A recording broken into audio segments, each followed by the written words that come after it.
Property tax hikes to fund public safety will likely be on the ballot in Clackamas County this year, potentially twice, depending on what commissioners decide in a couple of weeks. The current public safety levy expires at the end of this year. It's been renewed every 5 years since 2006.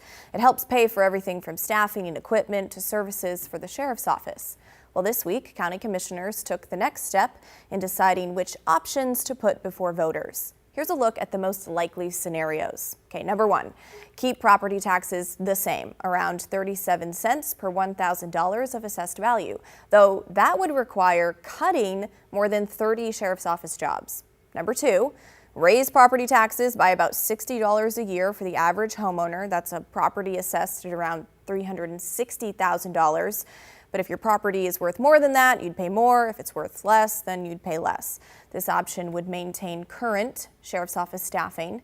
And option three, which is what commissioners decided to tentatively move forward with, would cost the average Clackamas County homeowner an additional $86 a year. Now, this would keep current staffing and add 11 positions for the crime reduction team.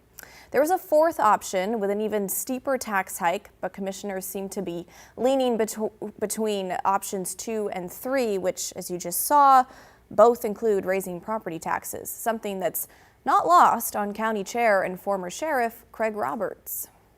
And hearing about our fastest growing homeless population is seniors. They're on the edge.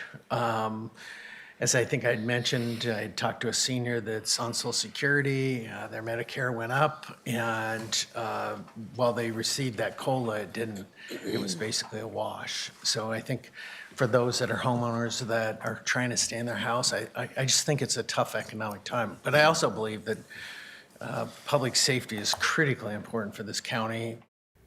Okay, while commissioners work to finalize which option to choose, they're also looking at which election to put the levy on the ballot, the May primary or the higher turnout general election in November.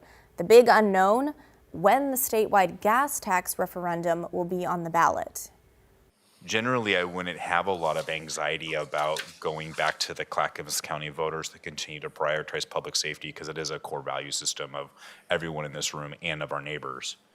But to be on the ballot along with that toxic transportation tax increase that they may be referring in May is super concerning to me. Commissioners also tossed around the idea of putting the levy on the May ballot with a backup plan for November if it fails the first time around. Or do we go a little higher for 3 and ask for a little bit more, clench down and grit, or hope to God that voters are feeling generous for public safety in Clackamas County. If they say no, then we go to 2 in November. Like, how do we play with that as we move this forward? I think is as much as the numbers are an important question, so are the political realities in which we're facing. Okay, ultimately, commissioners decided to talk more about option 3, that hike of about $86 a year, but they're waiting on updated numbers from the sheriff's office before making a final decision in the coming weeks, and we will be watching.